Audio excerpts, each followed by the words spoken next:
300 कोटी 350 कोटी पडायला पाया करून कुठे मिळते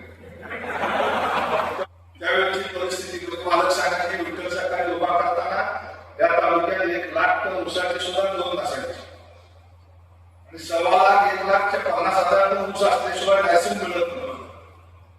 तहसीलदार खोट्या नोंदी देत नव्हते.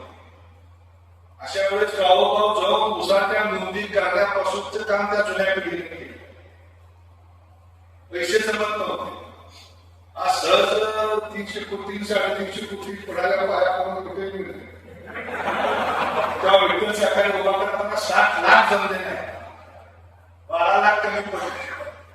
मालकाने भाऊनी मुंबईला जाऊन सावकाराकडनं आणून जमिनीत गाठ टाकून ती अकाउंट पूर्ण केला आणि त्या जिल्हा बँकेचे 60 लाखाचं सर्टिफिकेट घेतलं. मग कारखान्याला एकाच 9 प्रमाणे पैसे त्यावेळेस मिळाले. इतिहास मालकाने मला सांगितलं